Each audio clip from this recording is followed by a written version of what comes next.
వరంగల్లోని కాజిపేట డివిజన్గా ఏర్పాటు చేయడానికి అనువైన అన్ని సౌకర్యాలు ఉన్నా పాలకులు పట్టించుకోవడం లేదన్నారు తెలంగాణ రైల్వే జేఏసీ కన్వీనర్. అన్ని అర్హతలు ఉన్న కాజిపేట మాత్రం డివిజన్ ప్రకటించకపోవడం ఉమ్మడి వరంగల్ వాసుల్లో తీవ్ర అసంతృప్తికి కారణమవుతోంది. దీనిపై మరిన్ని వివరాలు నరేంద్ర మనకు అందిస్తారు. కాజిపేటకు అన్ని అర్హతలు ఉన్నా కాజిపేట డివిజన్ని చేయడానికి మాత్రం పాలకులకు ఎందుకో మనసు పట్టలేదు.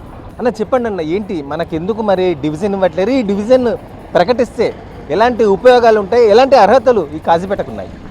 కాజిపేట డివిజన్ కావాలని గత 35 సంవత్సరాలు, దాదాపు 40 సంవత్సరాలుగా ఇక్కడ పోరాటం జరుగుతోంది. దానికి కారణం ఏంటంటే సౌత్ సెంట్రల్ రైల్వేలో 6 డివిజన్లతో ఏర్పడ్డ సౌత్ సెంట్రల్ రైల్వే గతంలో హుబ్లీ డివిజన్ కూడా క్యాస్ట్రల్ రాక్ సంబంధించిన ఏరియా కూడా ఇది గోవాకు సంబంధించింది కూడా సౌత్ సెంట్రల్ రైల్వేలో ఉండేది. ఆ తర్వాత అది విడిపోయిన తర్వాత 6 డివిజన్లతో ఈ సౌత్ సెంట్రల్ రైల్వే ఏర్పడ్డది. ఈ సౌత్ సెంట్రల్ రైల్వేలో 6 డివిజన్లు ఉన్నప్పటికీ అత్యధిక లాభాలు కాజిపేట సబ్ డివిజన్ 46.8% ఈ సబ్ డివిజన్ మాత్రమే ఇస్తూ ఉన్నది. 6 డివిజన్లలో అత్యధికంగా దేశంలోనే రవాణా కలిగిన సబ్ డివిజన్ కాజిపేట లాభాలను ఇచ్చేదాన్ని పక్కన పడేసి సికింద్రాబాద్కు 132 కిలోమీటర్ల దూరం ఉంది అని వీళ్ళు ప్రతిపాదనలు చేయలేమని చెప్తున్నారు. కానీ బెజవాడకు 30 కిలోమీటర్లు ఉన్న గుంటూరును మాత్రం డివిజన్ చేసుకోగలిగారు. అంటే అక్కడ పాలకులు చాలా చిత్తశుద్ధితో పనిచేస్తున్నారు. ఇప్పుడు రీసెంట్లీ వచ్చిన వాళ్ళు కూడా ప్రతిపాదనలు చేసినాము. అదేవిధంగా కిషన్ రెడ్డి గారిని రావు పద్మ అమరేందర్ రెడ్డి సమక్షంలో గెలవడం జరిగింది. ఆయన కూడా డివిజన్ అనే దాని మీద ఆలోచిస్తున్నామని చెప్పడం జరిగింది.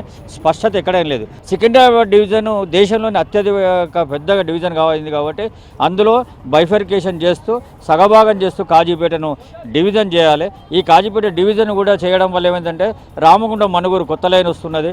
అదేవిధంగా డోర్నకల్ టు గద్వాల్ కొత్త ట్రాక్ వస్తున్నది. అదేవిధంగా గన్పూర్ టు మిర్యాలగూడ నల్గొండ ఒక కొత్త ట్రాక్ వస్తున్నది.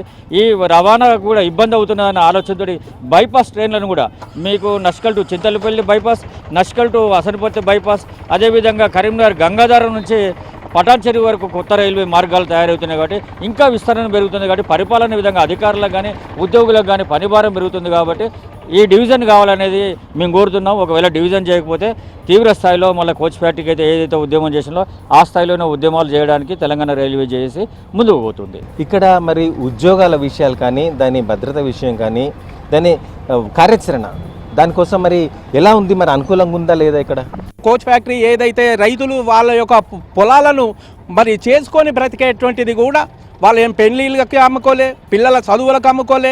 ఈ దేశంలో నిరుద్యోగ యువతను గమనించి మా పిల్లలే కాకుండా ఇంకా దేశంలో ఉన్న పిల్లలందరూ కూడా ఈ కోచ్ ఫ్యాక్టరీలో జీవిస్తారు, బతుకుతారు, ఒక మంచి జీవితాన్ని ఉంచుకుంటారు అనేది. ఎందుకంటే మనం యువతను చూస్తున్నాం, ఇలా గొలుసు దొంగతనాలకు ఎగబడుతున్నారు. పరిశ్రమలు లేక వాళ్ళకు శ్రమలు చేసే శక్తి ఉన్నా కూడా వాళ్ళకు ఉద్యోగాలు చేసే అవకాశాలు లేకపోవడంతో ఇవన్నీ జరుగుతున్నాయి. ప్రభుత్వం ఇప్పటికైనా ఒక ఆలోచన చేసి స్థానికులకు 80% ఉద్యోగాలు ఇవ్వాలనేటువంటి ఒక ఆలోచన మేము రైల్వే చేస్తున్నాం.